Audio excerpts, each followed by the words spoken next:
செடியாய வல்வினைகள் தீர்க்கும் திருமாலே, நெடியானே வேங்கடவா நின் கோயிலின் வாசல், அடியாரும் வானவரும் அறம்பெயரும் கிடைந்தியங்கும் படியாய் கிடந்து உன் போலவாய் காண்பேனே. உலகெங்கும் இருக்கின்ற சீனிவாசன் பஞ்சாங்கம் டிவி நேயர்களுக்கு என்னுடைய பணிவான வணக்கங்கள். இன்றைய பதிவில் குரோதி வருஷத்திய ராசி பலன்களை பற்றி பார்ப்போம். குரோதி என்பது சமஸ்கிருத சொல். அந்த சொல்லுக்கு தமிழில் பகைக்கேடு என்று பொருள். அதாவது இந்த வருடம் ஒருவருக்கொருவர் பகைத்து கொள்ளக்கூடிய ஆண்டாக இருக்கிறது. மேலும் அரசியல்வாதிகளுக்குள் பகைமை அதிகமாக ஏற்படுத்தி கொடுக்கும் ஆண்டு இந்த ஆண்டு. மேலும் வழக்குகள் கூட வழக்குகள் கூட அதிகமாகக்கூடிய ஆண்டாக இந்த ஆண்டு இருக்கிறது.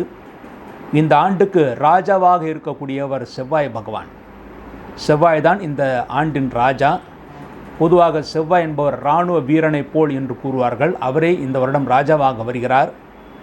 இந்த வருடம் மந்திரியாக இருக்கக்கூடியவர் சனி பகவான். சனி பகவான் இந்த வருடத்திலே மந்திரியாக இருக்கிறார். இந்த வருடத்திலே, இந்த குரோதி வருடத்திலே மகர சங்கராந்தி. அந்த மகர சங்கராந்தி எதில் வருகிறது என்று பார்த்தால் புலி வாகனத்திலே வருகிறார். சங்கராந்தி பகவான் இந்த வருடம் மகர சங்கராந்தியாக புலி வாகனத்திலே வருகிறார். இந்த புலி வாகனத்திலே வருவதனால் இந்த வருடத்திலே தொல்லைகள், அதாவது மிருகங்களால் தொல்லைகள் மிக அதிகமாக இருக்கும். முக்கியமாக தெருநாய்களால் தொல்லை, அதன் பிறகு யானைகளால் தொல்லை, கடலில் இருக்கின்ற சுறாமீன்கள், திமிங்கலம் போன்றவற்றால் தொல்லைகள் மிக அதிகமாக இருக்கும் என்றிருக்கிறது. இந்த வருடம் 4 கிரகணங்கள், 2 சூரிய கிரகணம், 2 சந்திர கிரகணங்கள் இருக்கிறது. இந்த 4 கிரகணங்களும் இந்தியாவில் தெரியாது. ஆகவே கிரகணத்தை பற்றி நாம் கவலைப்பட வேண்டிய அவசியம் கிடையாது. தெரியாத கிரகணத்திற்கு எந்த விதமான கட்டுப்பாடும் கிடையாது. கர்ப்பிணி பெண்களுக்கும் எந்த பிரச்சனையும் கிடையாது. ஆகவே இந்த வருடம் கிரகண தோஷம் என்பது கிடையாது. பொதுவாக கிரக பயிற்சிகள் என்று பார்த்தால் குரு பயிற்சி மிக முக்கியமானது.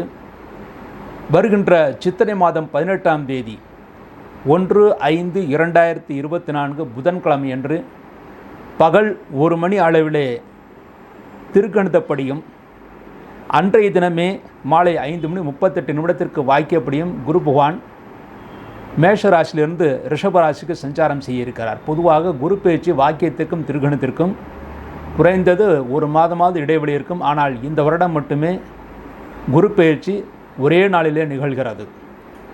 இந்த வருடம் சனி பயிற்சி என்பது திருகணிதப்படி இருக்கிறது. திருகணிதப்படி சனி பயிற்சி பங்குனி மாதம் 15ஆம் தேதி மார்ச் 29/3/2025 29/3/2025 சனிக்கிழமை இரவு 9:44 கும்பராசிலிருந்து மீனராசிக்கு சனி பகவான் சஞ்சாரம் செய்திருக்கிறார். இது திருகணிதப்படி மட்டுமே. வாக்கியப்படி இந்த வருடம் சனி பயிற்சி என்பது கிடையாது. இந்த வருடம் வாக்கியப்படியும் திருகணிதப்படியும் ராகுகேது பயிற்சிகள் கிடையாது. இந்த பயிற்சிகளை அனுசரித்தும் இந்த வருடம் ராஜாவாக செவ்வாயும் சனி மந்திரியாகவும் இருப்பதனால் ஏற்படக்கூடிய அந்த பிரச்சனைகளை குறித்தும் பார்த்து, மேலும் இந்த வருடத்திலே பாலவ கரணத்திலேயே மகர சங்கராந்தி வருகிறது. ஆகவே புலி வாகனம் வருகிறது. இதை வைத்தும் இந்த வருடம் எப்படி இருக்கும் என்று நாம் இனி ஆராய்வோம். விசாகம் 4வது பாதம், அனுஷம் கேட்டை. இந்த நட்சத்திரங்களில் பிறந்த விருச்சிகராசி என்பர்களே, இந்த வருடம் உங்கள் ராசிநாதன் செவ்வாய் தான் ராஜாவாக வருகிறார். ஆகவே இந்த வருடம் நல்ல யோகத்தையும் முன்னேற்றத்தையும் தருகின்ற ஆண்டாக உங்களுக்கு வரப்போகிறது. இந்த வருடம் ஆதாயம் 8 பங்கு, விரயம் 14 பங்கு. ஆகவே சுபவிரயங்கள் அதிகமாக நடக்கும். இதுவரை தடைப்பட்ட சுபகாரியங்கள் எல்லாம் இனிமேல் உங்கள் குடும்பத்தில் நடக்கும் என்று இந்த வருடம் எதிர்பார்க்கலாம். மாணவர்கள் நல்ல மதிப்பெண்களை பெறுவார்கள். மாணவர்கள், அதாவது விருச்சிகராசியில் பிறந்த மாணவர்கள், நீங்கள் தனியாக படித்தாலும் சரி அல்லது சக மாணவர்களுடன் சேர்ந்து படித்தாலும் நல்ல மதிப்பெண்களை நீங்கள் பெறுவீர்கள், சந்தோஷத்தை அடைவீர்கள். திருமணம் ஆகாத இந்த விருச்சிகராசியில் பிறந்தவர்களுக்கு திருமணம் கைகூடும். உங்களுக்கு குருபலம் நன்றாக இருக்கிறது. உங்கள் ஒவ்வொரு நட்சத்திரத்துக்கும் எப்பொழுது குருபலம் இருக்கிறது என்று தனியாக குரு பயிற்சி பலன்கள் என்ற அந்த பதிவில் பாருங்கள். ஒவ்வொரு நட்சத்திரத்துக்கும் எப்பொழுது குருபலம் என்று சொல்லியிருக்கிறேன், அதை நீங்கள் பார்த்துக்கலாம். அடுத்து குழந்தை பாக்கியம் இல்லாதவர்களுக்கும் இந்த வருடம் குழந்தை பாக்கியம் கிடைக்கும். என்றால் ஜலராசியிலே ராகுபவன் இருக்கிறார். இருந்தாலும் சிறிது சர்ப்பதோஷம் இருக்கிறது. அதற்குரிய பரிகாரங்கள் உங்கள் ஜாதகத்தை பார்த்து அதற்குரிய பரிகாரங்கள் செய்தால் நிச்சயமாக குழந்தை பாக்கியம் இல்லாதவர்களுக்கு குழந்தை பாக்கியம் கிடைக்கும். உத்தியோகஸ்தர்களுக்கு பதவி உயர்வு கிடைக்கும். எதிர்பார்த்த நல்ல லாபங்கள் கிடைக்கும். தொழிலதிபர்களுக்கு சென்ற வருடத்தை விட இந்த வருடம் நல்ல லாபத்தை ஏற்படுத்தி கொடுக்கும். புதிய தொழில் முயற்சிகளை செய்யலாம். அர்த்தாஷ்டம சனியை பற்றி கவலைப்பட வேண்டாம். என்றால் சனி ஆட்சி வீட்டில் இருப்பதனால் அர்த்தாஷ்டம சனி பெரிய தோஷத்தை ஏற்படுத்தாது. மேலும் உங்கள் ராசி குருடைய பார்வை இருப்பதும் மிகவும் சிறப்பானது. விவசாயிகளுக்கு நல்ல யோகத்தையும் முன்னேற்றத்தையும் தருகின்ற ஆண்டாக இந்த ஆண்டு இருக்கிறது. நீங்கள் எதை பயிரிட்டாலும் அதில் நல்ல மகசூலை பெறுவீர்கள், சந்தோஷத்தை அடைவீர்கள். பெண்களுக்கு நல்ல ஏற்றத்தை ஏற்படுத்தி கொடுக்கும். கணவன் மனைவிக்குள் இந்த பிரச்சனைகள் நீங்கி நன்மைகளை பெறுவீர்கள், சந்தோஷத்தை அடைவீர்கள்.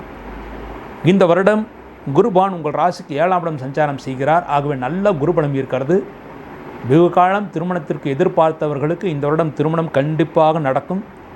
மேலும் 7ஆம் இடத்திலும் குருபான் உங்கள் ராசிக்கு 11ஆம் இடம் பார்வையிடுகிறார். ஆகவே தொழில்துறையில் நல்ல லாபம் கிடைக்கும். எதிர்பார்த்த லாபம் கிடைப்பதன் மூலமாக நல்ல பண உறவு ஏற்படும். தன லாபம் இருக்கிறது. உங்கள் ராசி குருடைய பார்வை இருக்கிறது. ஆகவே இதுவரை நீங்கள் செய்த பிரார்த்தனைகளுக்கு நல்ல பலன்களை ஏற்படுத்தி கொடுக்கும். இந்த வருடம் தெய்வஸ்தலங்களுக்கு யாத்திரைகளை செய்வீர்கள். அதுவும் முக்கியமாக தூரதேச பிரயாணங்களை செய்வீர்கள். அதில் நல்ல தரிசனம் கிடைக்க பெறுவீர்கள்.